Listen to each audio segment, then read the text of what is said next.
Hello, Kuldeep sir. Yeah, good morning. Hello, sir. Good morning, sir. Good morning. Can you hear me clearly? Yes, sir. I hear you clearly. All Okay, right. shall we start the session? Yeah, Uh, sure, we can start. okay. Good morning to one and all, respected faculty, members, and my dear participant. On behalf of Gujarat Technology University, I welcome you all in online faculty development program on data mining and security with machine learning under the Information Security Education Awareness Project Phase 2. I found my immense pleasure to introduce our today's session expert, Sri Kuldeep Singh, Assistant Professor at MNIT Jaipur, and our today's session topic is Deep Neural Network for Biometric Application.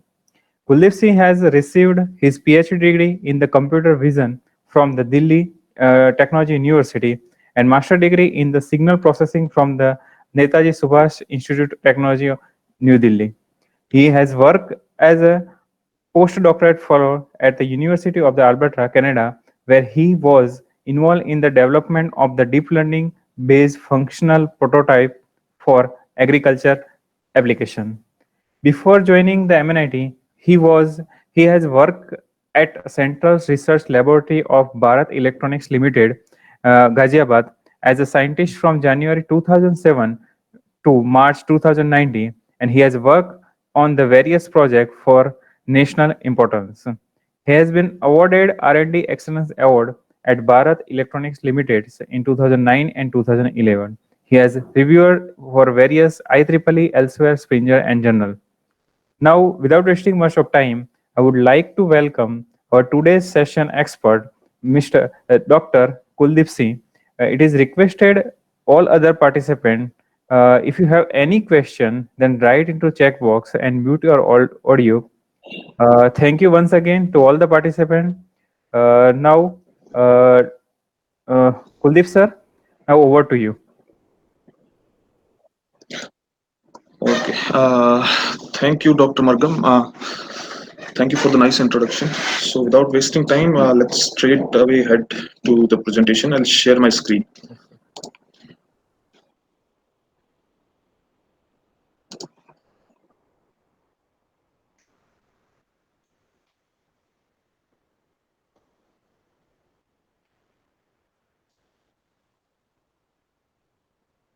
Yes, sir.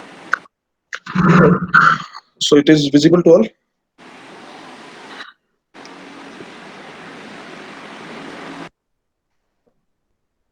Okay. So, Dr. Margam, can you see the presentations? Is it clearly visible?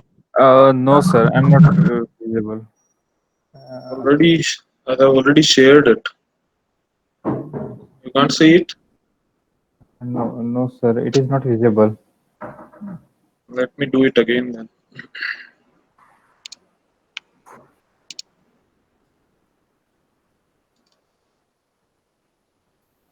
Now, is it visible? Uh, okay, sir. Yes, sir, it is visible. Other participant? Okay. Yes, sir, visible. Okay. Okay, fine. So, continuing with yesterday's discussion, where yesterday we were talking more about basics of deep learning, we discussed what exactly is convolutional neural networks. So, today we will more focus on the application side of convolutional neural network or deep learning, and specifically, we will talk about the medical diagnosis applications. So, as far as the agenda is concerned, I'll skip this part. What is deep learning? Because we have already. We will discuss the footfall of deep learning in different medical applications. What are different medical applications where deep learning has been extensively utilized? We will talk about how deep learning is being used in medical diagnosis. Then we will discuss how we build machine learning or deep learning models for medical diagnosis. There are some inherent challenges while building the models, like data side challenge. How do we solve that challenge? We will talk about testing the models, evaluating the models. We will talk about some of the publicly available data sets, and also, if time permits, we will have a small demonstration, live demonstration of how we use deep learning for detecting coronavirus from chest X-ray images. So I'm skipping the basic theoretical foundations because we have already discussed it yesterday. As far as the difference between traditional machine learning and deep learning, you can see that traditional or conventional machine learning pipeline used to have a feature extraction step. However, in deep learning, these two steps of feature learning and prediction is inherent, inbuilt into the complete algorithm. Then deep learning is more about uh, extracting features or processing the information in hierarchical manner, the way our brain processes any visual scene. Similarly, deep learning based networks, neural networks, also process the information in hierarchical manner. This we have also discussed yesterday, where convolutional neural network have multiple layers, and each layer has its own task. Where convolution layer extracts features out of the image.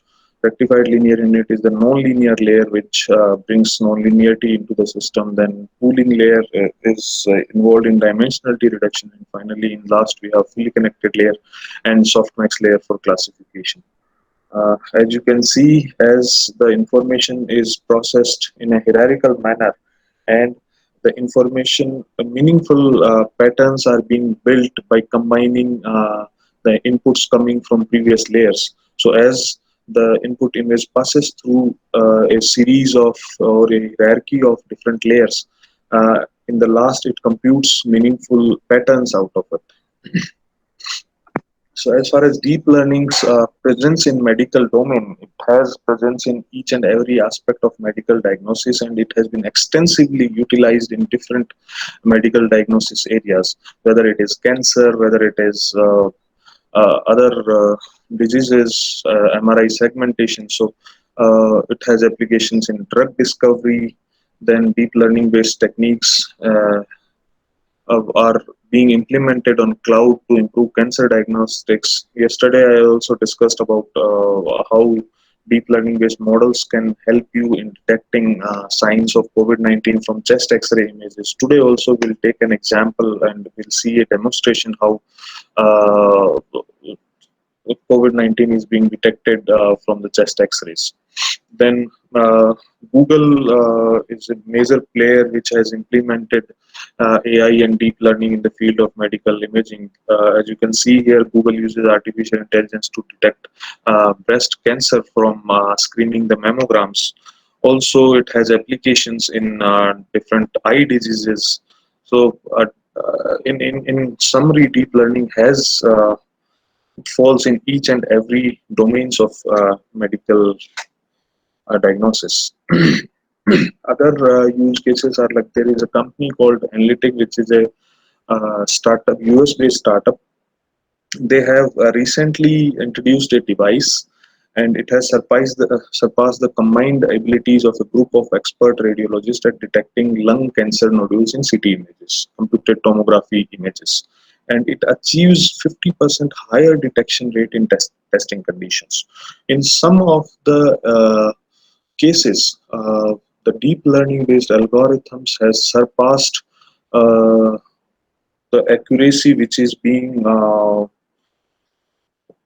which a radiologist or a pathologist gets while detecting diseases from different medical modalities.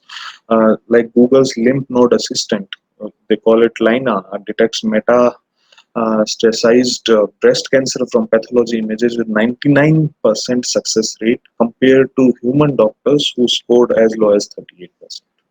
So that is the potential of deep learning in the field of medical imaging.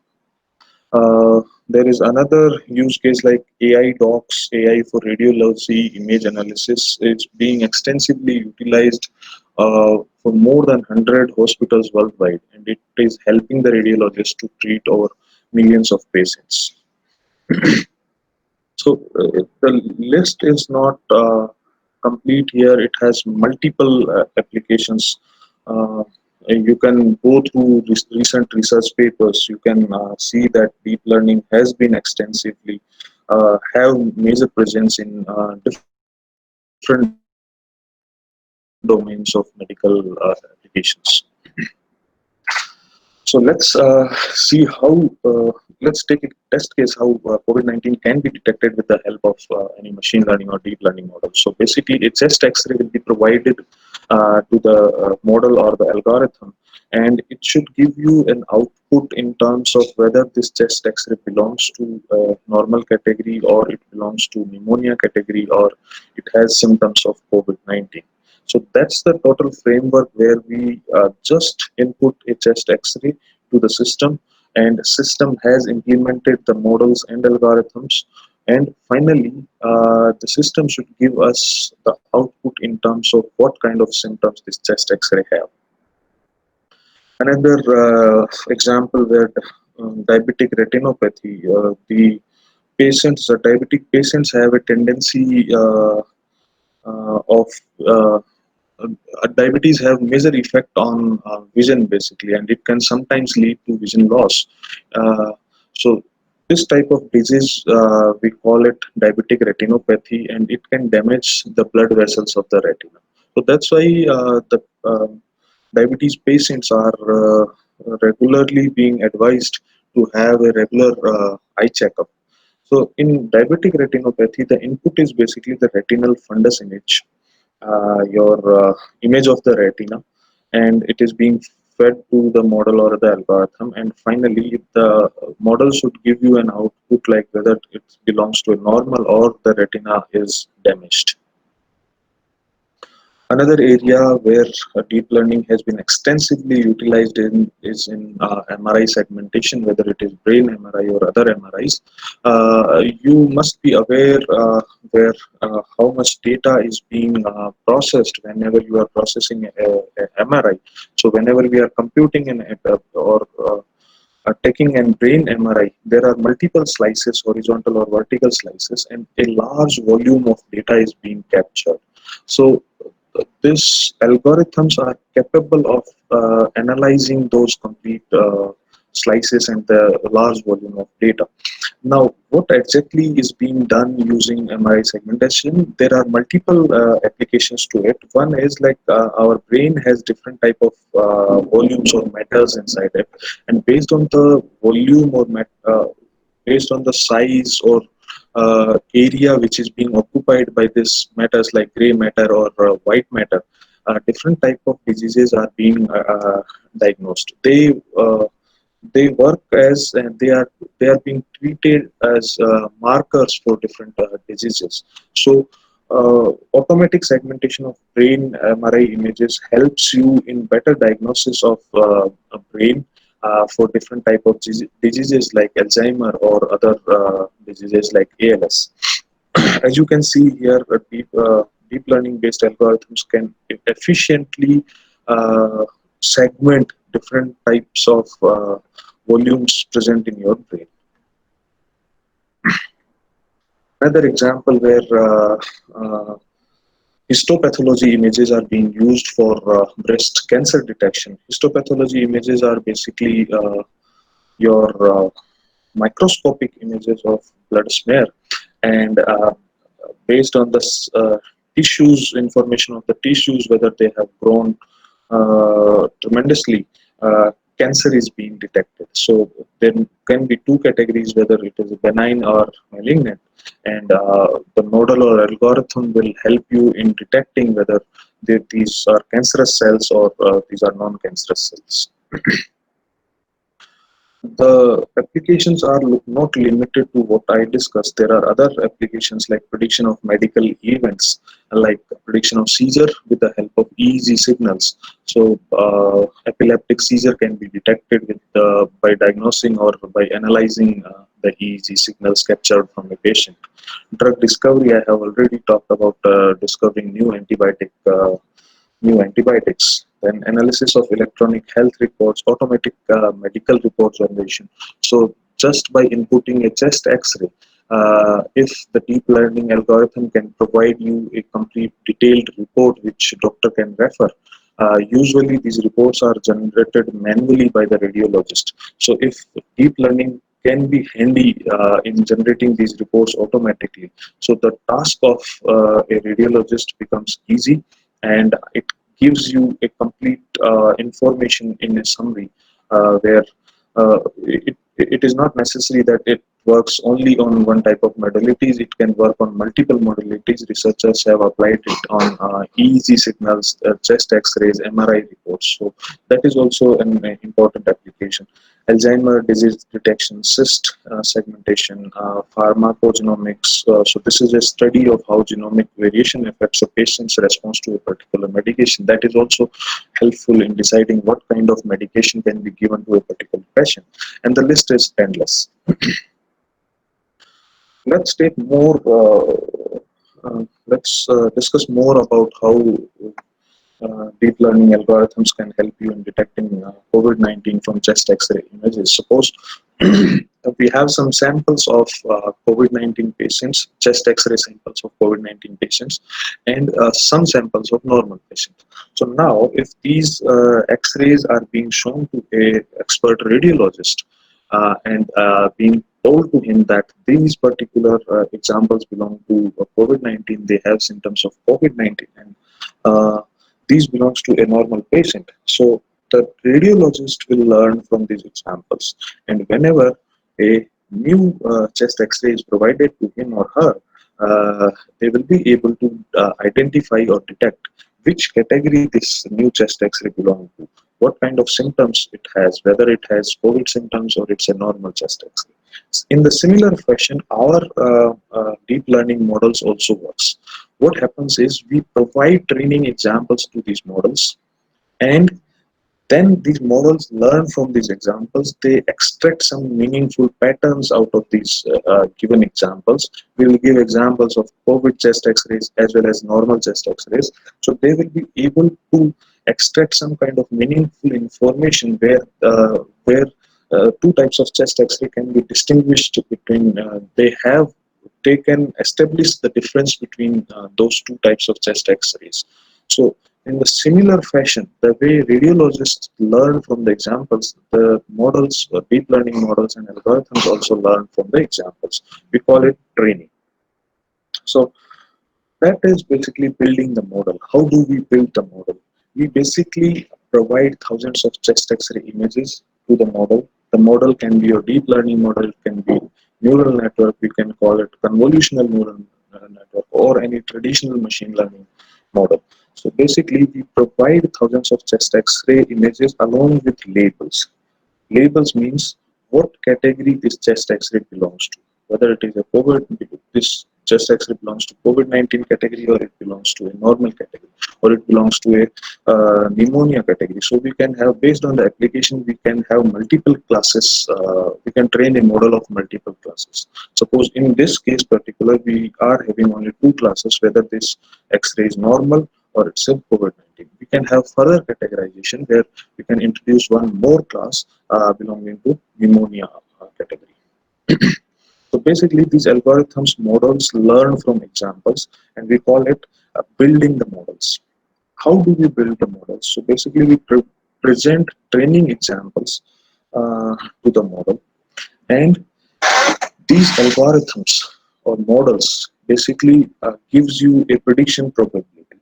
Suppose for a category of COVID-19, the desired label is 1. So the idea of building the model or training the model is to bring this prediction probability as close to this desired label. In the case of normal, suppose the desired label we have fixed as 0. So ideally, during the building of the model, our objective is to bring down this prediction probability as close as to 0. So as the different iterations are being done on these algorithms and models, uh, so as the different iterations are being done on these algorithms and models, the prediction probabilities comes closer to the desired label. So basically, there will be a loss or error between the predicted one and the actual one. So our objective of building the model or training the model is to minimize this loss or error, so that this loss error becomes close to zero, and these prediction probabilities or the score comes closer to the desired or expected levels. As you can see with the new iterations, the loss approaches towards zero, and these desired these prediction probabilities or scores comes closer to the desired scores. Now, in the case of training a algorithm model on chest X-rays, we can provide the complete chest X-ray image to the model. However, in the case of histopathology images are of high resolution. They are of very the size of these histopathology images is very large, and inputting a complete high resolution image to the models is not advisable. So what do we do is we can sample patches out of the high resolution image and feed these patches to the network or the model. So we sample millions of patches from the the bigger or high resolution picture, and we assign labels to these patches instead of label to the complete image. We assign labels to these patches, and whenever we have to test it, we provide the patches only, and the prediction is being done on that particular patches. In this way, we can make it computationally effective implementation. There are popular architectures, convolutional neural network architectures, which has been extensively utilized in the field of medical domain, like Inception V3, ResNet 34, DenseNet, SqueezeNet, UNet. There are various CNN architectures which has been utilized in different type of scenarios, like in medical. In brain MRI segmentation, different type of net is being used for detecting cancer from histopathology images. Different type of CNN architectures has been used, and researchers have advocated that different type of CNN architectures can capture different hierarchy of patterns. How usually it works? So basically, you give an input image of any medical image modality, whether it is MRI image or chest X-ray image or computed tomography. We apply filters in the convolution layer and the activation function or nonlinear layer along with the convolution layer, and then apply pooling. Finally, we compute feature maps. And after applying different layers of convolution and pooling, finally we come to the fully connected layer where we have vectorized feature maps. Now this vectorized this final fully output of the fully connected layer becomes a feature for us. Now some kind of classifier can be applied on it, and this particular feature image can be classified to a particular category. Now, while building the models, we have a major challenge. We call it data side challenge. The problem is basically we have a difficulty in obtaining correct data for different medical diagnosis. Firstly, there are various ethical issues into it. Another one is the medical professionals doesn't have that much expertise of storing that kind of data sets, which can be utilized by the engineers for their model training. Also, there are some rare diseases where it is very difficult to have multiple samples of that particular disease. Like in the case of corona disease, the starting model using deep learning for detecting the symptoms of corona from chest X-ray was trained on hardly on 100 of chest X-rays. At that time, hardly we had very small volume of chest X-rays for training the model. And this is not the case in this particular disease of corona. It is applicable in different domains. So, in short, I would say that there is always a challenge related to the size of the data set in the field of medical diagnosis. So how do we solve this challenge? there are uh, there are different solutions to it. One is basically the transfer learning, or we also call it fine tuning of pre-trained CNN. What does it mean is we transfer the learning of one domain to medical domain. Suppose a convolutional neural network is being trained on a different domain, maybe domain of natural images. Maybe the convolutional neural network is trained on a data set of cats and dogs, where it gives you output whether this image belongs to cat category or dog category. Now, what we can do is we can use this pre-trained format and fine-tune it with the limited data size available with us for our medical modality. Now, why it will work, I tell you. Uh, when we were discussing convolutional neural network, you must have seen that the starting layers, the first, second convolution layers, they are mainly involved in extracting edges and lines from the input image. So whether it's a cat image, whether it is a dog image, or whether it is a chest X-ray image or a MRI images, as is extraction of edges is similar. So it doesn't matter whether the input image is from different domain or medical domain. So that's why the task of the starting layers is similar for any domain. What we can do is instead of uh, training those starting layers, we can freeze those layers because they are trained to compute lines and edges. We can train only the later layers, the last layers where they basically extract the useful pattern out, makes or compute a useful patterns by the combination of lines and edges. So that's why we can fine tune some of the layers or the last of the layers by our medical domain images.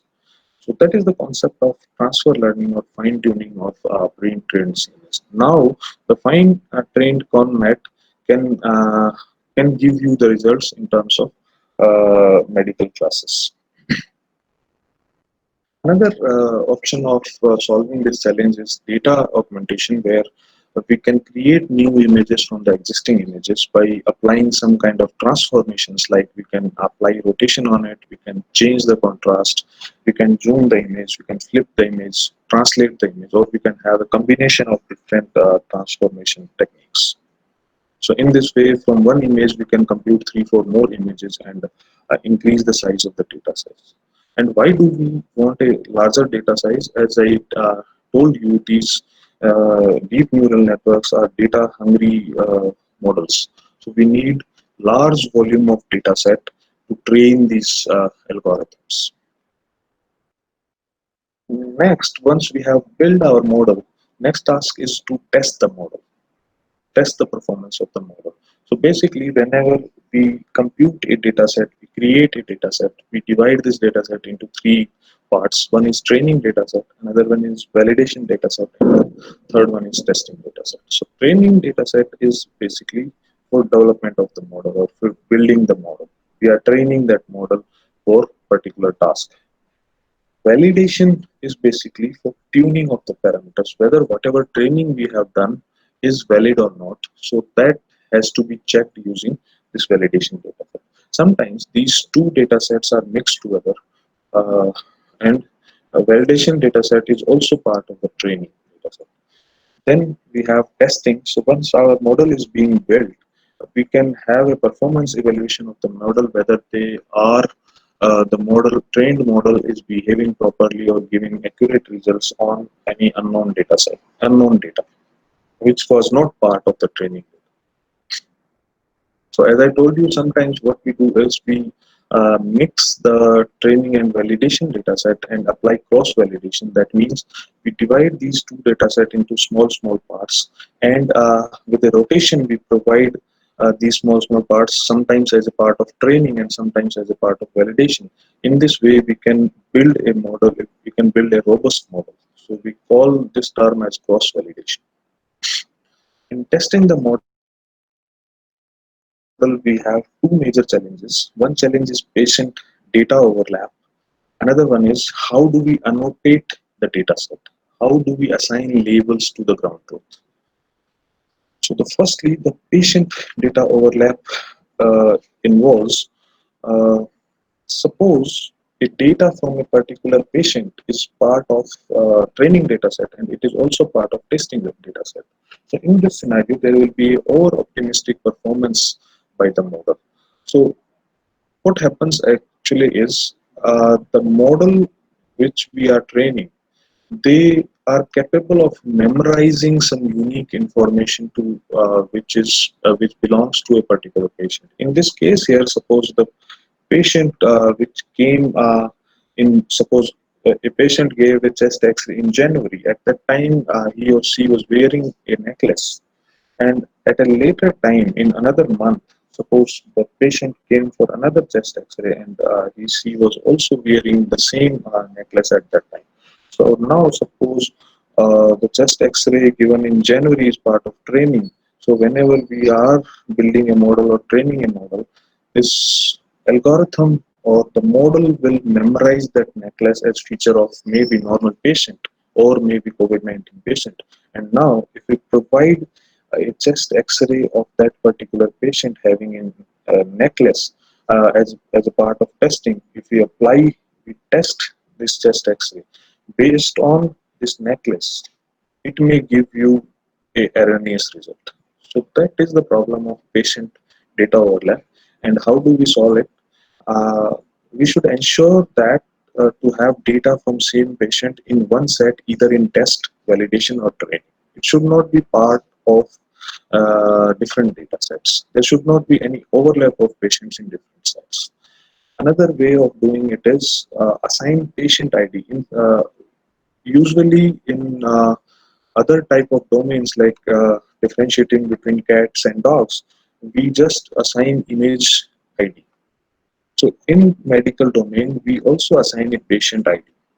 So in that way, we can easily identify the patients, and we can ensure that the images of chest X-ray of a particular patient is not part of multiple data sets. Sampling of sets, whenever we are creating a data set, there are some thumb rules. One is like sample test set. The order of sampling the data set is firstly sample test data set, then validation set, and then finally the training set. So test set should have at least X% minority class. Minority class means the diseased class. So usually what do we have? We have very less number of images of minority classes. So as I discussed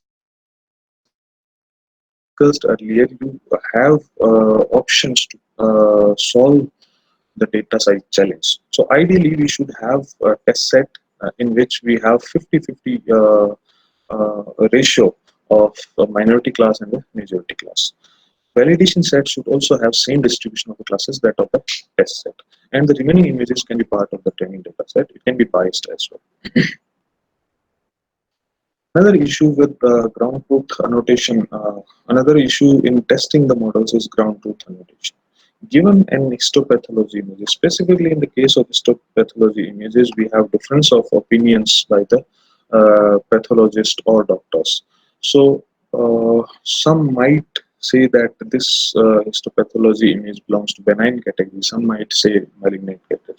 So there is definitely a difference of opinion. So how do we label these histopathology images? So both building or testing your models, you should have a labeled data set. So for labeling that data set, we need the help of experts. And if there is a difference of opinion in the experts, so that is a challenge for us. So how do we solve it? And one basic way of solving is consensus voting. So if majority of the experts are saying that this particular histopathology image belongs to this particular category, maybe malignant or a benign category, so you can assign that particular category to it. Or if there are more difference of opinion, then you can decide if all of the experts are saying that this particular histopathology image belongs to malignant category, then only you assign the label. Another way of solving this challenge is for that particular patient, you can use other modalities to detect or diagnose the image, and then you can assign that particular label. Suppose based on the MRI analysis, if the patient has cancer, so then you can assign the malignant category to the histopathology image of that particular patient. Next comes evaluation of the model. So usually the first measure for evaluating the model is accuracy. Accuracy is basically probability of correct outputs. Now let's take an example where we have a ground truth in which we have 10 test samples, each 5 each for the category benign and malignant. So we have a model which gives us which tests or which gives the output as negative. Negative means all of them are benign. That means there is no disease. If a model is giving you negative, negative means the test is negative. You must have heard these days that he is corona positive and he is corona negative. So that is the medical terminologies for uh, taking the output. Suppose the model 2 is assigning positive to some of the classes and negative to some of the classes. Both these models have accuracy of 50%. What do you think? Which model will be better in detecting some kind of disease? So my point here is to tell you that accuracy is not a proper measure to evaluate the performance of the model. As you can see in this example, model 1 is also giving you 50%, model 2 is also giving you 50%. But in my opinion, model 2 is have at least a better performance where it can at least detect whether there is a malignant category or not. However, in the case of model 1, it is not able to distinguish between benign or malignant category. So based on these analysis, there are certain parameters like sensitivity, specificity, and ROC to evaluate the performance of the models. Firstly, basically a confusion matrix is being computed for the test outputs. As you can see, there is a matrix here. On the left hand side, you have labeled as positive or labeled as negative. That means the ground truth, the data set which is being labeled by the experts. And on the right hand side above, you can see the model output, how the model has predicted a given example. So suppose if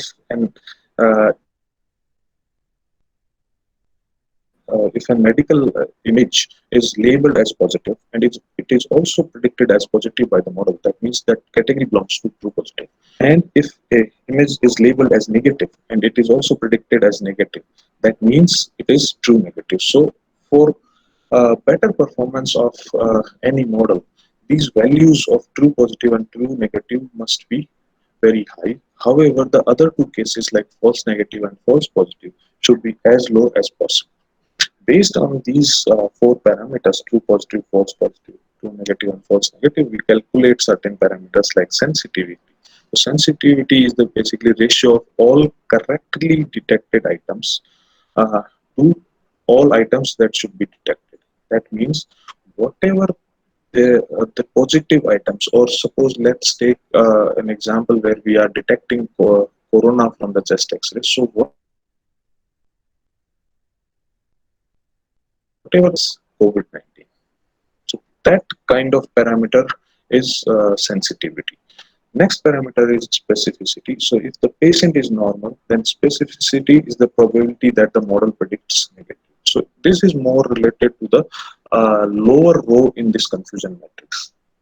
So if a example is normal, it should be categorized as normal. So that parameter, the specificity parameter, deals with normal category. As you can see example here, you have ground truth, your model, and you can draw a confusion matrix here. You can see here uh, out of 5 positive examples, four are correctly identified. So your true positive will be 4. Out of 5 benign examples or negative examples, 3 are correctly identified. So your true negative is 3. Based on this confusion matrix, you can calculate sensitivity and specificity. And these values of sensitivity and specificity should be as close as 1. Then another method of evaluating the performance is ROC curve. Now, considering the time constraint, I'll be going a little fast because we have to see a demonstration as well. There is a set of public data sets which you can use for training your models for different modalities. Like for MRIs, you have ADNI, TCIA, OpenNeuro, BRADS 2018. For chest X-ray, you have Chexpert, chest X-ray 14. For histopathology images, you have MITOS, DEC, Ischemia, Part 24. So there are a lot of open source data sets available on websites for developing new algorithms, testing or training your new algorithms for detecting diseases. So that's the summary here.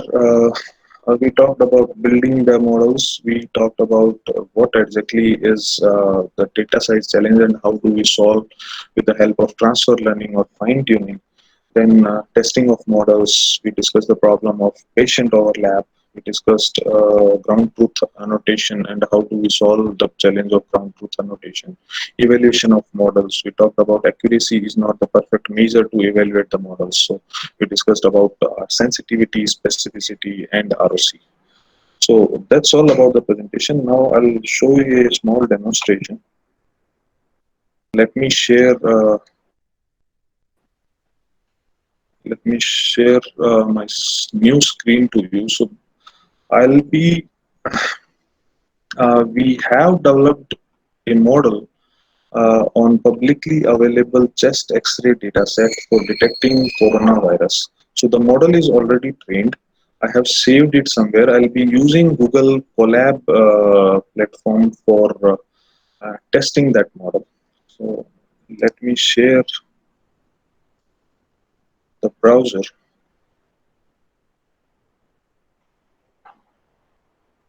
So I hope, can you see the browser now? Yes. Okay, fine. So this Python script is for inferencing COVID-19 from chest X-ray images.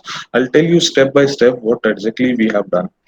So basically, we have used TensorFlow version 1.3, though TensorFlow 2.x is also available these days, but uh, we have used TensorFlow 1.13. So I'm forcing the Google Colab to use TensorFlow version 1.13. As far as Google Colab is considered, you must have heard about it. It's a cloud platform which is being provided by Google. You can run your codes on Google Colab. It provides you cloud services. It provides you GPUs online, basically. So basically, it has selected that particular TensorFlow version. Now, what usually happens is in Google Colab, the storage is available for 24 hours only.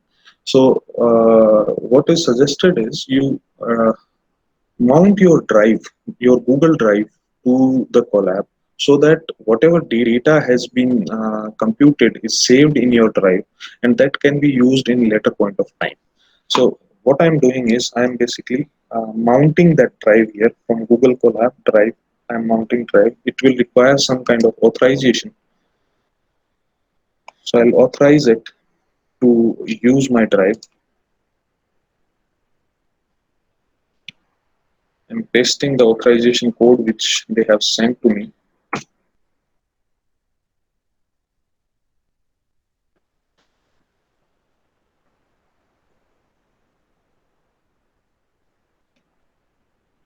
So it has mounted the drive at this path, content/drive. Now we can go here and see that content/G drive. So you can see we have a G drive here. So that's my Google Drive is being mounted here. And that is my drive. In my drive, I have a folder called COVID-19. And in COVID-19, I have a model here, which is being already trained earlier using the same Google Colab platform. Now, what we are going to do is we have some test images, and out of these test images, we'll take one by one and see what kind of this particular chest X-ray image is. So basically, firstly we are importing some important libraries like NumPy, TensorFlow, uh, CV2 for computer vision tasks. So they are imported.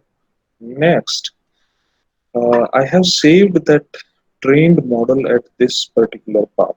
You can see the path here. Contains G drive, my drive, COVID-19 model, and the name of the model is model 8485.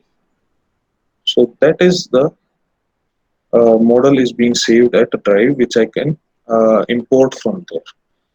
And there are three categories particularly here.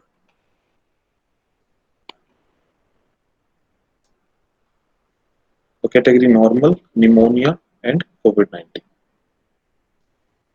So this particular portion of the code will basically import that model which was earlier trained. It is basically importing that model. And you can see here TensorFlow restoring parameters from content drive and the model name. Once it has imported that, that import has been completed. Now what we do is we pick those images saved in test image folder, and let's see what kind of the chest X-ray image is. So basically, we have read that image, did some processing on that, and input that image to the prediction tensor. Now you can see that it is showing you that image, and it will give you a score to, for particular classes. Like you can see here, it has predicted it as normal, and the confidence or the prediction probability for the normal class is zero point 0.6, for pneumonia it is zero point 0.1, and for COVID-19 it is 0.184. That's why for normal class it has a highest score, that's why it is categorized as normal. Now let's take another example. There is an image called X COVID. So I'll comment this tab and uncomment this one and choose another image for detecting. Now you can see this is a different image, and the prediction is COVID-19 here. And the confidence is basically for normal it is 0.003, for pneumonia 0.003, and it has a highest score for COVID-19 category. That's why it is being classified to COVID-19. And this is being accomplished by the softmax classifier, as we have seen in the CNN architecture. The last layer, we call it softmax. So that basically decides based on the scores coming here to which category this particular image has to be classified. So that's all for the demonstration, and I'll conclude my presentation here. Now the floor is open for question answers. If you have any queries, please let me know.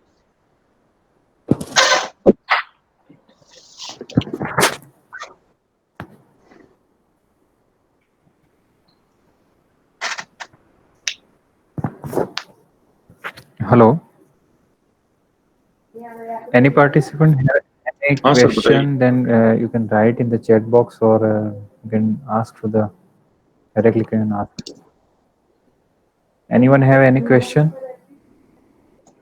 So I have one question. I'm very thankful that you have a very detailed session about this topic.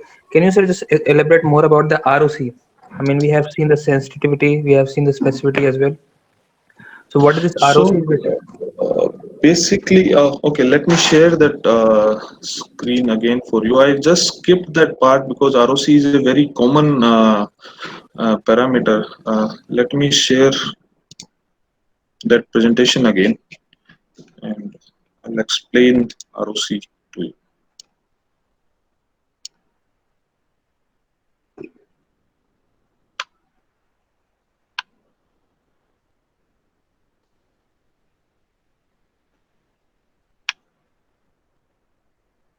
So that's ROC. So ROC is basically the curve between true positive rate and false positive rate. Usually, this is the curve between sensitivity and the specificity. And what exactly we do is, so whenever we are applying a model on any image modality, it gives us some kind of probability or score. And if this probability or score is greater than a particular threshold, it is being decided whether this belongs to positive category or a negative category. Now, if we change the values of this threshold and vary this threshold from 0 to 1, so your values of specificity and sensitivity will change. So whatever values we are getting for sensitivity and specificity for a corresponding threshold, so this curve is basically between that. Ideally, the area under this curve should be 1. Ideally, this curve should approach to 1 on y-axis, and then should become horizontal along the x-axis. So that is receiver operating curve. This this ROC curve is being utilized in multiple areas in wireless communication and other domains as well. So I hope the concept of ROC is clear to now. Thank you, sir. Any other query, please? Sir, I have one more doubt, which is quite general kind of. Yeah, So please this tell is me.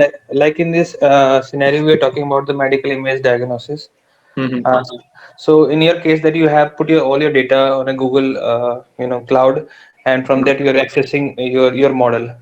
But Mhm. normally in a scenario that in India we have a lot large areas, we have the rural areas, the semi-urban areas, and urban areas where the facilities are not available. Mhm. So Mhm. let's say we are training some model at some station. Let's say we are in the Jaipur and we have trained our model on some machine. Okay, Mhm. sir, and we have created a good model which has a very high accuracy. But if Mhm. I want to replicate this model throughout the country, so do I have to install the machines at every point of time? Like if I'm using a GPU, so that Mhm. GPU has a very high capacity to process the data, Mhm. Mhm. but that won't be the feasible to work in across all the hospitals that we have in India. So can we have some like we train the model in our machine and just take that model Okay. somewhere which requires less kind of the hardware. I got your question. So that's why I gave you that example of Google Cloud. So in Google Cloud, I'm not using any kind of hardware. Hardware is being provided on the cloud. You just need an internet connectivity. You don't need to install dedicated hardwares at hospitals. What you do is you can put your models, trained models on cloud. Cloud is being provided by different agencies like Amazon, AWS. You must have heard about it. So that this cloud is basically substitute of installing dedicated hardwares at locations. So companies don't prefer to install or maintain hardwares at their premises. So they are using services from different companies like Google. Google also have a cloud service. IBM also have a cloud service. Amazon also have a web service. So in this particular scenario, like in the hospitals in remote area, only thing is we need a good internet connectivity where we can use cloud services. We can use a browser-based service where we can put our image modalities on the browser, and with the help of cloud, we can perform all the deep learning algorithms on cloud, and the result can be inferred on your browser itself. You need not to have a dedicated hardware. Only you need a small computing device, a laptop or something, that too also not with a high-end configuration. You just need an internet connectivity to access the cloud services. Okay, okay, sir. Thank you, sir.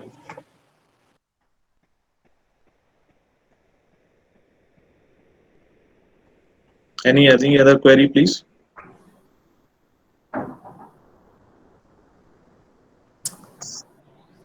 Any other participant have any query?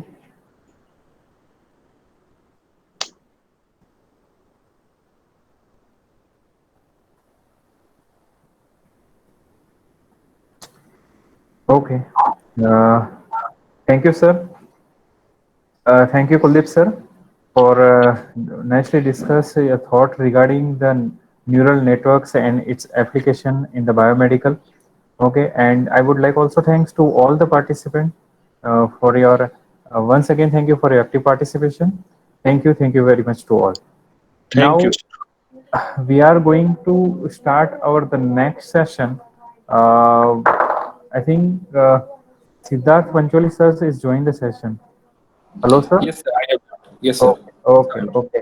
So I would like to our next session expert, Siddharth Pancholi sir, is an associate professor from IIT Delhi, and they are Research going associate. a research associate from IIT Delhi, and they are going to discuss about the No.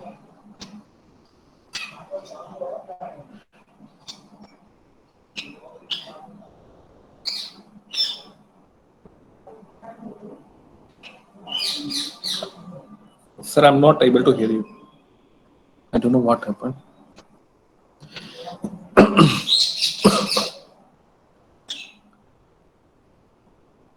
am I audible? Yeah, now I'm getting you. Yeah. Okay.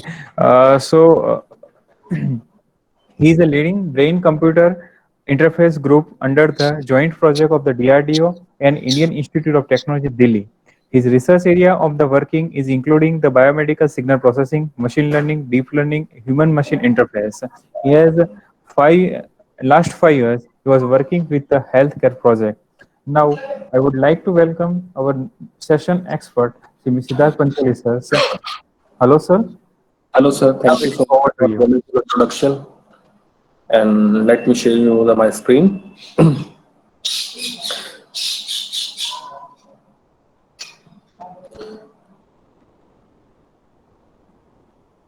So my screen is visible, sir. Yes. Yes, sir. Okay. Thank you. So thank you for the wonderful introduction. And yesterday we have learned about the support vector classifier and how we can utilize the different libraries and support vector machine for the classification of iris dataset.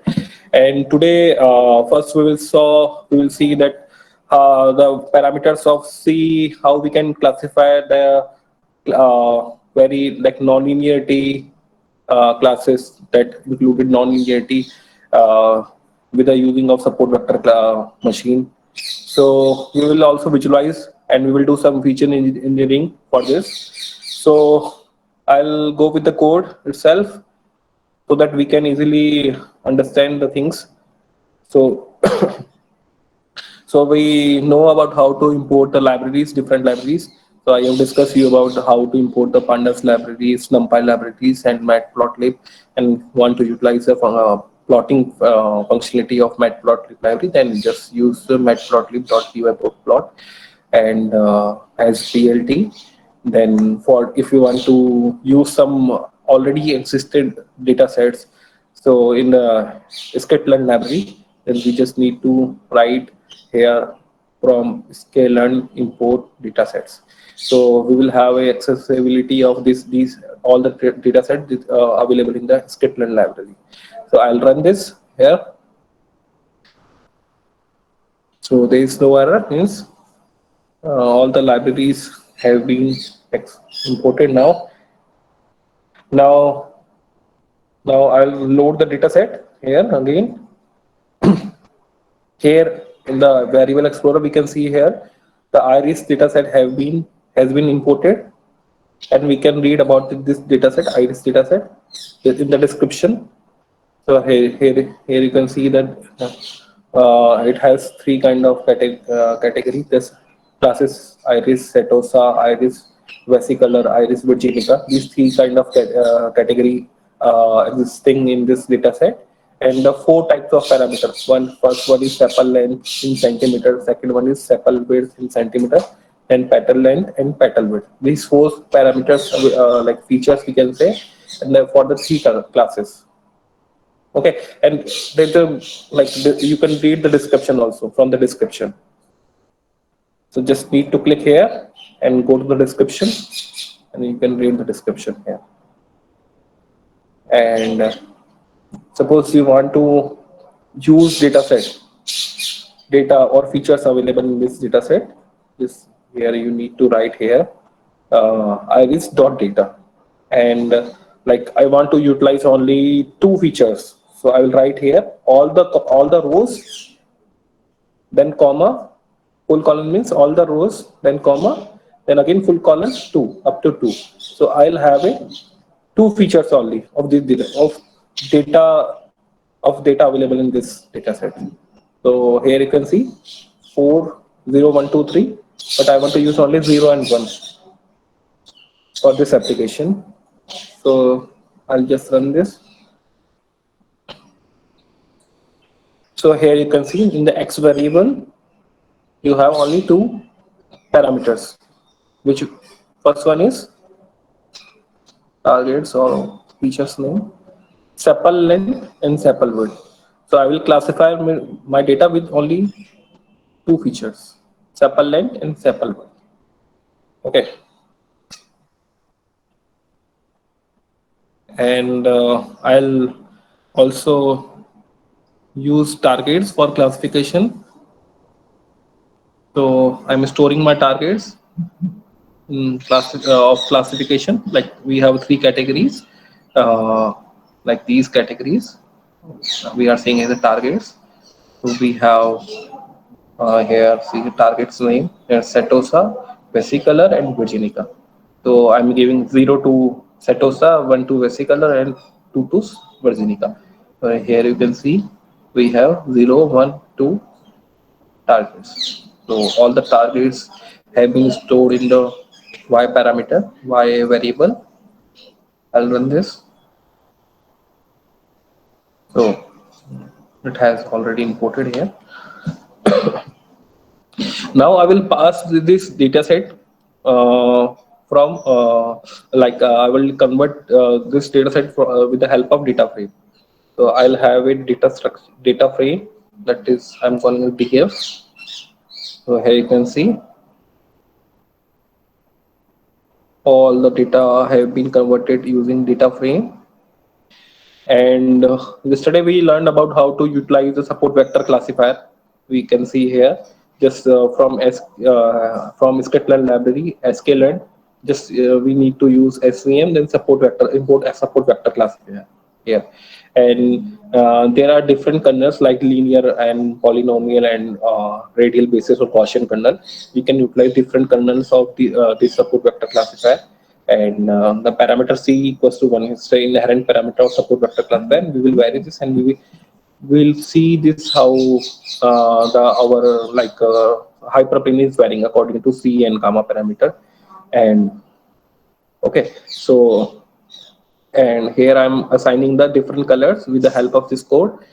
Red to the first class, yellow to second, and blue to third class. So just need to run this. So here you can see we have three parameters. Let me run this, and I'm also assigning the labels and titles by using this code. So I will run this. You can see here. So I have assigned here like red to Setosa class, yellow to versicolor, and blue to virginica. Okay, so this we have already learned how to assign X label, Y labels, and title and digits. I have already explained to you in the first lecture, so you can do this easily. Now I will classify these these classes, and I will use the support vector classifier for this purpose.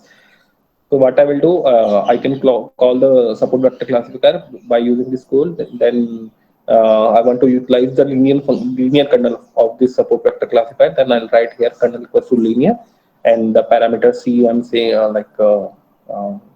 equating equals to 1 for the experimental purpose. I'll vary this in in the next code, next example. So I'll train my classifier with the help of clf.fit, and here the features. Then I'm giving the parameter classes which I have stored in this y variable. I'll run this. So my support vector classifier has been trained now, and I want to see the score, like what is the percentage of accuracy here. So it is showing the 82% accuracy.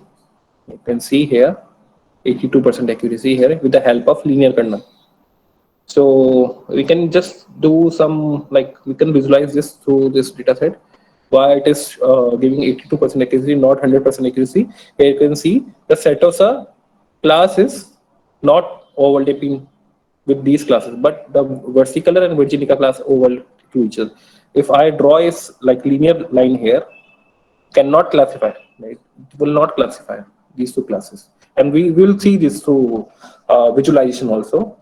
Okay, so here you can see that this class has been classified, fully classified, means like accept from like this feature, all the class, all the features of Setosa class will be classified, but these two classes will be hurdle, will create hurdle for us by utilizing linear kernel.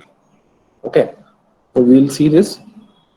So here you have to do a little bit mathematics. So just need to calculate the minimum value, maximum value of first feature and minimum value, maximum value of second features for the hyperplane demonstration.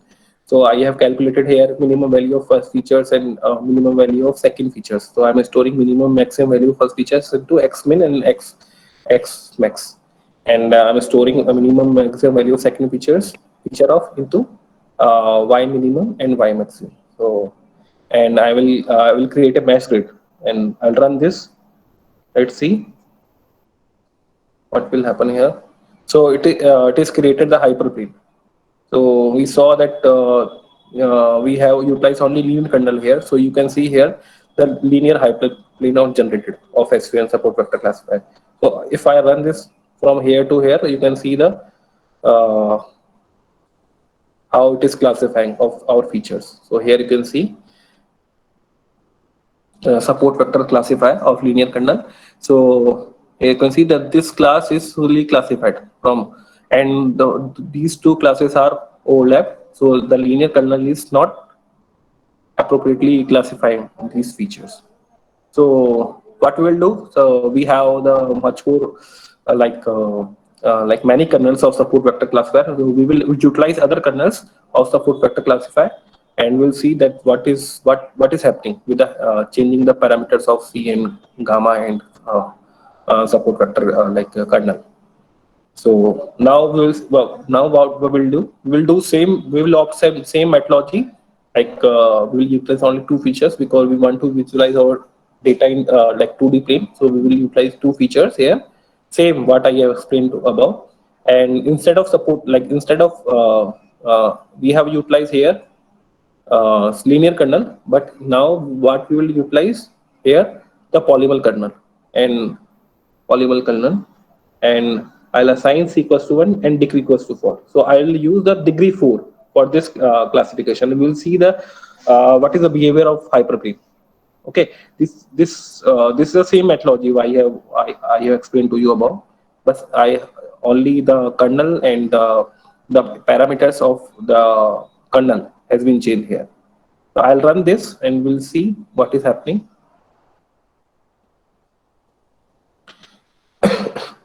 Here you can see.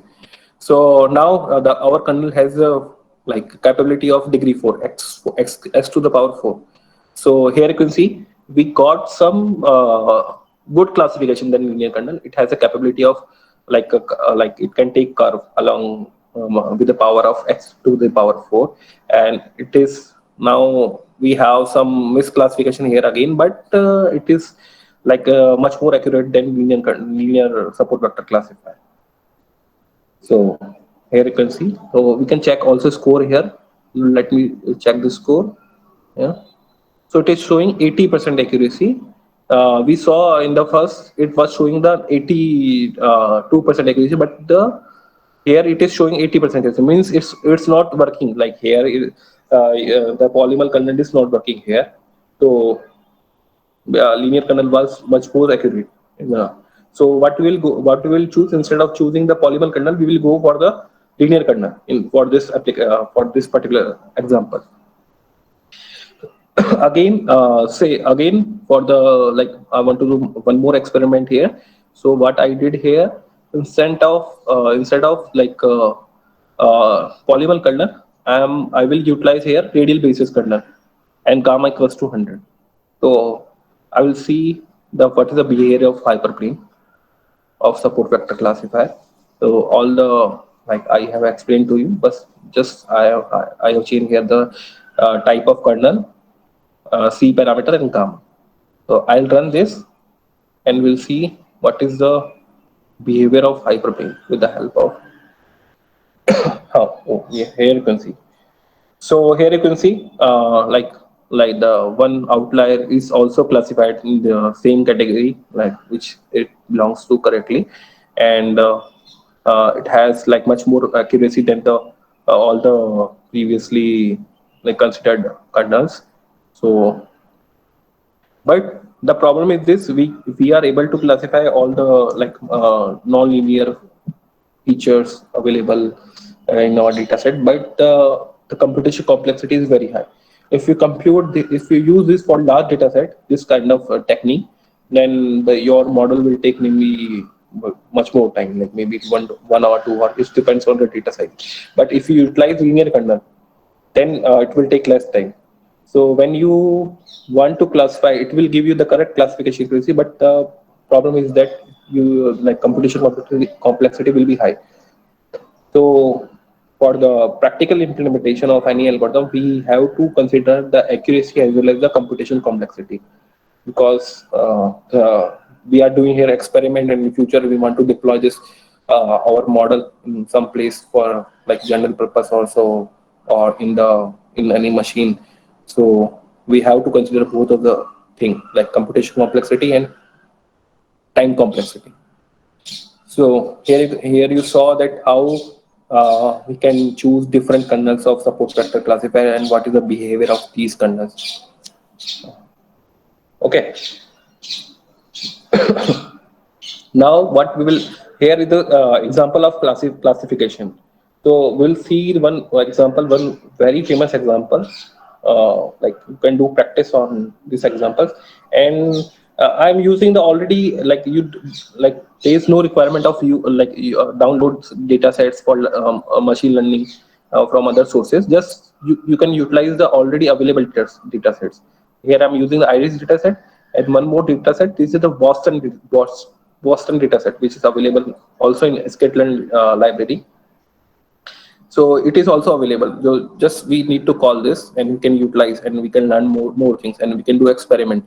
So I'll explain you the classification part, and now I will explain you the regression, how we can do the regression.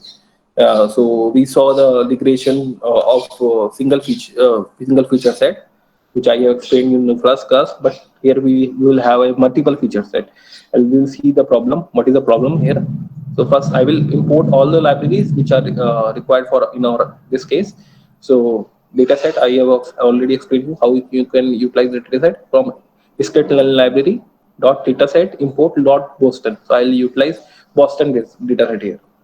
Import pandas SPD for the data frame generation, and import seaborn as SNS. So this library used for the like plotting purpose. We will utilize for plotting purpose, and NumPy library we will use for the computation, or matrix computation or manipulation. So I will use here the linear regression only. Just we are doing this experiment, so I'll utilize only linear regression. We will see the we can do the feature engineering, and how we can choose the particular features.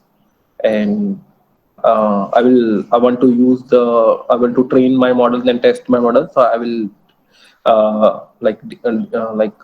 use this test split for dividing my data set into training data set and testing data set. Okay, so this library I will use for the like mean square error. Like I will calculate the mean square error, like for the in the like how much the error is coming when I'm training my model and testing. Then I will calculate the mean square error, and matplotlib I will utilize for the plotting again. So these library are required for this application. So first we will see the what is the problem, and we will utilize different techniques. So I have here you can see all the libraries have been imported. I'll again unmute this again. Okay, so all the libraries have been imported here. So for the, I will call the Boston dataset and store in the Boston underscore dataset. So here my Boston dataset has been imported. Here you can see it has keys, keywords of data, feature name, as we saw in the last dataset, ICE dataset, file name, and targets. Okay, so here you can see that this you can read also description. So this is the data set, and these are the features like what is a crime report, like per capita crime rate in the Boston, the town, and proportion of residential land zone for lots over to 25,000 square feet. So these are the features, and what we will do, these are the features, and in the end you can see median value of owner occupied home in like $1,000. So we will predict the home price of this by utilizing these features of this data set. So we have these parameters, and we will predict the home price in the Boston. Suppose someone wants to purchase home, so we will use these parameters, and in the end we'll predict the home price. So these are the parameters. You can see. So here I can like you could just, if you want to use some keyword or you want to import some particular feature from this data set, you just need to write here keys. So you can see the how many keys available in this. So keys here, and different types of keys just here, and you can print also data set and features name. You also can print how many features are there, and print targets. You can also print the targets. And so yesterday I explained you. So if there is some you can see here data set in the data here in the 0, you can see here.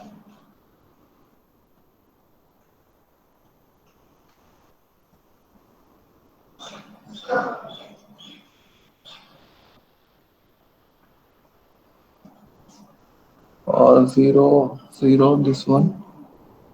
So if some if there is NaN in this particular uh, 0th row, so what I will do here, I can check from here if is there any NaN available. So it is showing no, like no NaN is there. So and we can see the targets also. So targets is showing here. All the targets are the, you can see all the targets are the like price. It's in you can say in the US dollars, $1,000 US. These are the price of targets or in this application. Okay. So what, like for the feature engineering, what we'll see, what are the important parameters those are affecting the price. So for this purpose, I'll plot a correlation matrix. Like we can, from this correlation matrix, we can visualize what are the important parameters those are affecting the price in this in the Boston area. So here you can see this last column is belongs to the target. Okay, so if some of, we have to see in the, we have to check in the like last row. So if one of the if last row you can see highest value which belongs, which correlated directly to this target value. So if this like you can see here, fifth and 12 is highly correlated, it is highly positively correlated with features, and in the 12th feature it is highly negatively correlated. Means these two features are highly creating impact on the in the like price of the Boston area home available in the Boston area. So what we will do, we will utilize only these two features. Instead of using all features, we will utilize only these two features in our application. So this is how you can check what are the features are important for the prediction of like you can do in any kind of regression model, and you can plot this kind of correlation matrix, and easily you can visualize that what features are important in our application. Okay, so what I will do, I will use only these two features, fifth feature and 12th feature in our application. So I have here concatenated these two features, fifth features and 12th feature. I'll do here. You can see maybe it is running fully actually. So I have here df2. You can see df2. I have concatenated these fifth features and 12 features. So here these two features here are concatenated. So for the concatenation, you can directly use the np.c underscore, and I want to concatenate features of data frame features of one features of like data frame one feature fifth features, comma data frame one 12th feature, and then you will have a concatenated data set. And then what I will do here, you can see I will store these data set into in the X. So here in the X we have two features now. We should have a X and Y for the training our model, and here I'll run this. So I'll have the targets value Y. You can see here all the targets value, the price of this homes available in the Boston area. Okay. Okay. Now what I will do, I will utilize the linear kernel here for our like first I'll do split my data set into training and testing. So I will utilize only 20% data for testing purpose and rest of the data for the training purpose. So yesterday we saw that we can use the training and testing split this model. We can use this kind of like sklearn facility we can utilize. Just need to write from sklearn dot model underscore selection import train test split. Okay. So I'll divide my data into training and testing here. So, so my data has been divided into training and testing here. So X test, Y test, Y train. So like we can see here our data size of 506 rows and 2 columns. Now we have training data of 404 column, 404 rows, comma 2 columns, and similarly we have testing data of 102. We'll test data of 102 columns, rows, and two features. So always when you want to predict testing or training, when you want to do training and testing, your columns dimension of your column should be same. Okay. So I want to utilize linear kernel here. So here, so I'll run this linear kernel. So my linear kernel of the support like linear regression has been available now for in our experiment. So what I'll do here, so available, and also I train my model. You can write separately, but I already trained my model by applying dot fit x train comma y train. So my model linear model also trained. I want to predict my price. What is the price? So I have a separate variable of PRD. You can see all the I have predicted my training data. First I have predicted. Now I want to predict my testing set. So I have it here. All the PRD one. So I have predicted my testing variables or features. Okay. So let's do scatter plot here.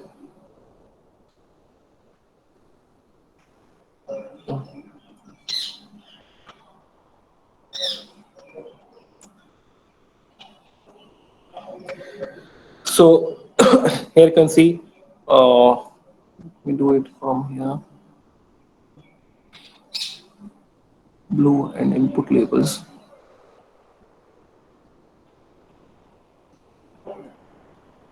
So like you can see here scatter plot. So scatter plot. So this is your training and testing. So it has you can see has correlation, like it is following some pattern here. So you can see some pattern is, you can observe some pattern is here. Okay, so you can also utilize here. I have just used here the linear regression. So what I can utilize also the polynomial regression here, as I explained you yesterday. So so I have explained you the use of the support vector classifier, how we can utilize this support vector classifier and utilize the different kernels, and also the regression model. And this regression view model and this kind of technique you can utilize in your problem for predicting. Like nowadays you want to classify the like pneumonia and pneumonia images and COVID images and normal images. So just you need to you can utilize this kind of classification technique, and the like quantity, if you want to predict the quantitative value through this, then you have to choose the regression model. So there are many regression models, like there are support vector machine available and support vector regression model, and you can also utilize the neural network based model which are available. So I have like done with this presentation. And if you have any questions, you can ask me, and you want some more demonstration, I can explain.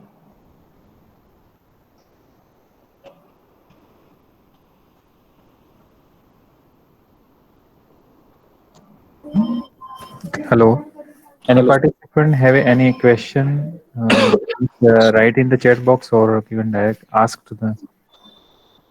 Just unmute your mic and you can ask me question then.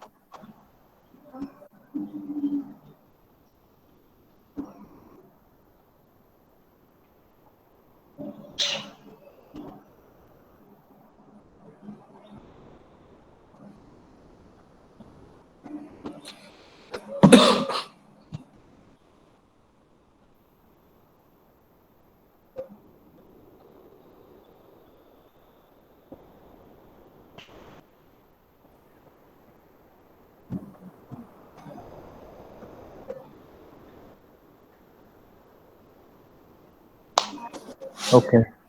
So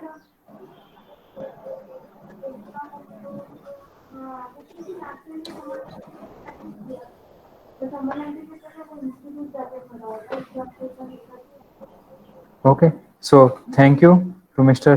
Siddharth Pancholi sir for discussing in detail implementation of the machine learning algorithm with the Python real world example with the NumPy package and other packages. Okay. Thank you so much, sir. Yes, sir. Also, I would like to thanks to all the participants for your active participations. Also, after the completion of this session, okay, within the 2 or 3 days, we will upload our all the recorded video in our YouTube channel. Okay, so please, if you want to refer it again, and our previous FDP recorded video session also uploaded in this channel. Okay, so please go through it. Hope it will help to you. Thank you. We will start our next session in around 2:30 p.m. For the machine learning in robotic with the practical overview. Okay, so we will join the soon. Thank you once again. Thank you to all the participants. Thank you so much.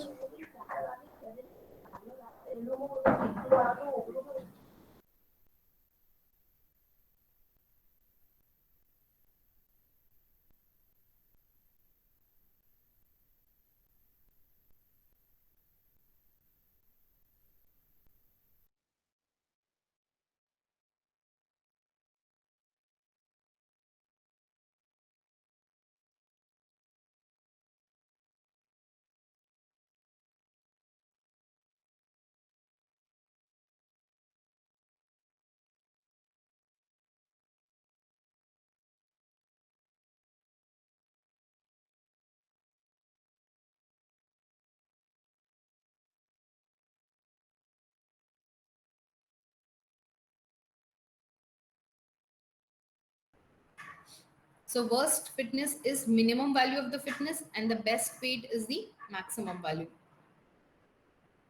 So I've calculated the weight here. So if you look here, I've got the best weight. See, what is the best weight value? 0.9998. That means y is equal to sin x. Where do you get the maximum? That is the y equal to 1. So this is your 1. If you see the worst fitness, you're getting as 1. Now the weight values. So these are the weights. Weights are calculated with respect to the fitness that you get. Now I'm going to do the movements. First, I have divided the spiders into dominant male and the non-dominant males. Now, what is the equation for dividing that? I'm taking the median. You take the all the weight of the male spiders, then you divide them. Whoever is greater than the certain threshold, take it as dominant male. Who is less than the threshold, take it as non-dominant male. So this is the bifurcation that is done by line number 49 to 64. So this is also run. If you see here, I'm getting 2 dominant males,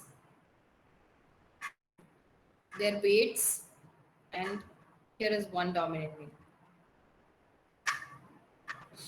Now, the next is I have to update the weight equations.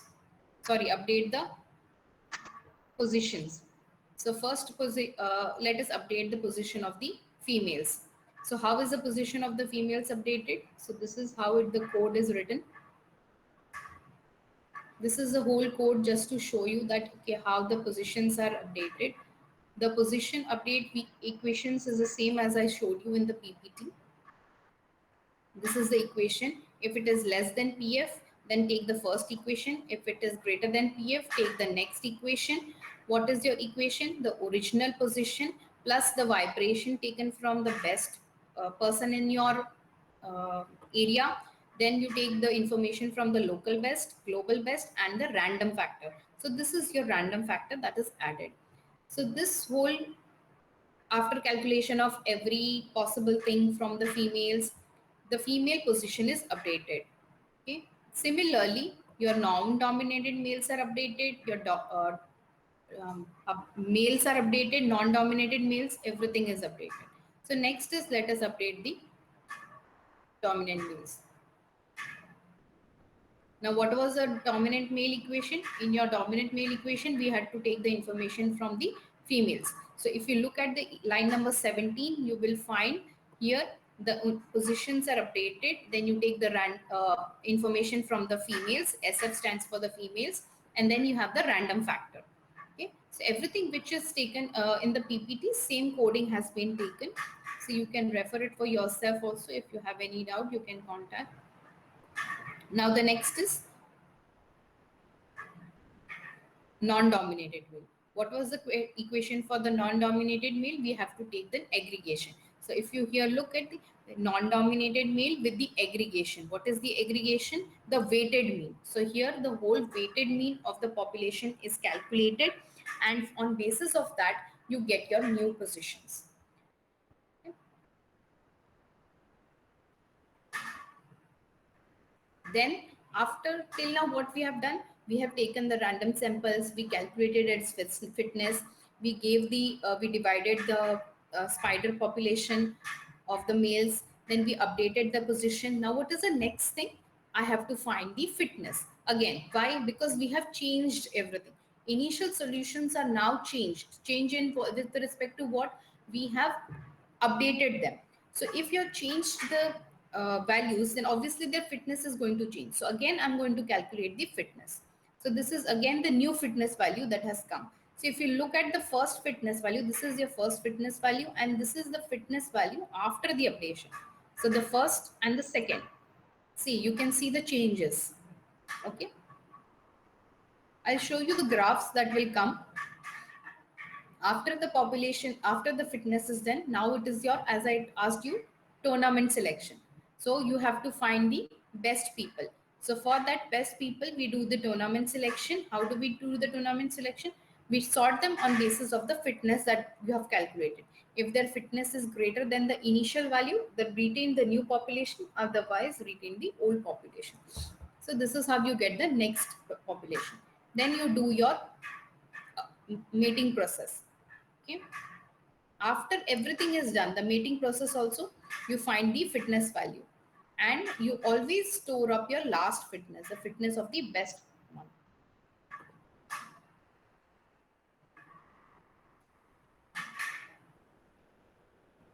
It has given an error because we have taken z is equal to 1, so it is not defined. Okay. So now I'll run it for whole time, so you will understand that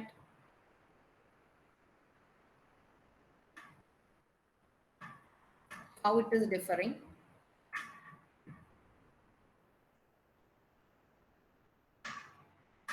Okay, so nothing has changed. Zero fitness.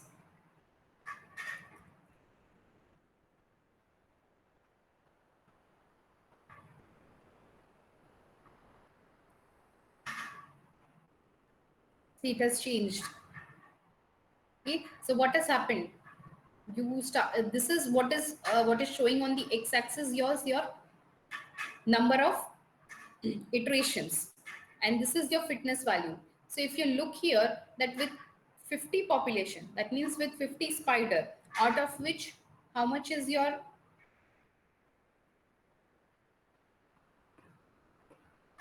out of the 50 population, I'm having males and females. So how many are the males? Female population is your 44 and the rest is your male. So this is how you're getting fitness. This is your fitness curve, right? The fitness values that you're getting, and these are the for the iterations. Now I'm going to increase the number of the iterations. I have kept only for the 10 iteration. Now I'm going to keep for 50 iterations, and population size, let us keep it as 20. See what has happened. Sorry.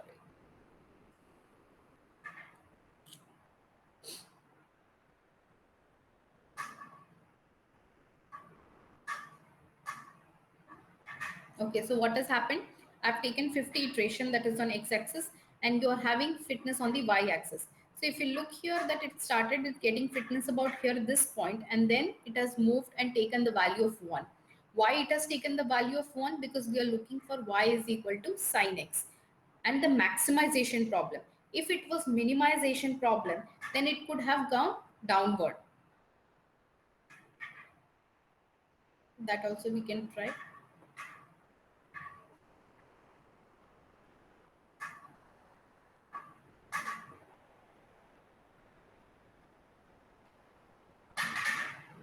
Okay, now I'm going to increase the population size. Is it going to make any difference? Yes. What has happened? When you look at this graph, it is saying that it is not doing anything. If you get such kind of graphs, that means that you have taken population as 90. Now what has happened? All of them, when we're choosing the random values, everyone chose the value of x such that you got your maximum fitness. So there was no need for doing any finding of optimal solution. Okay, so this is what is the I was talking about, that there has to be a balance between exploration and exploitation. Now, once you lose that balance, you are not finding any solutions. Okay. So I'm going to show you some of the results that are there. See, this is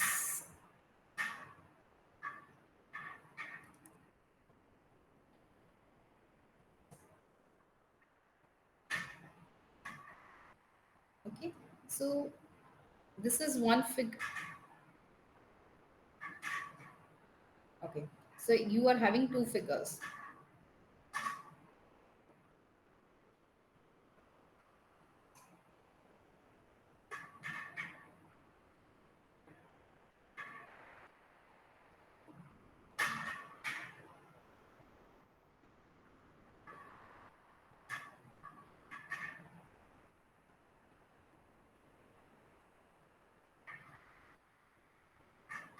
This is just an example to show you.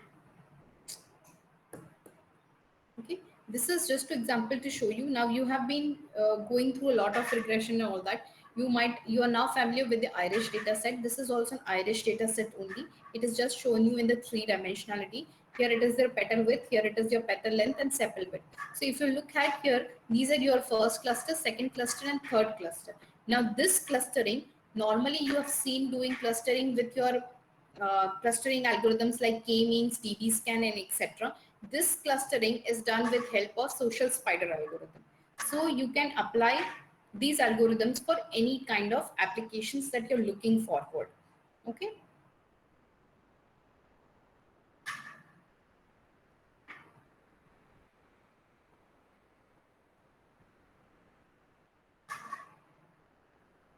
So this is from my side.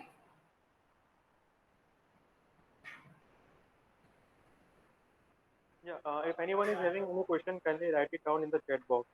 Yeah, please go ahead. I'm looking at the chat box. Go ahead.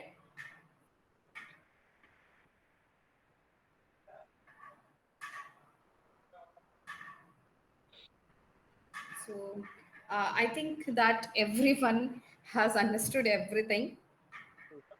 Actually, your lecture was so awesome that no one is came up with a doubt. I think so.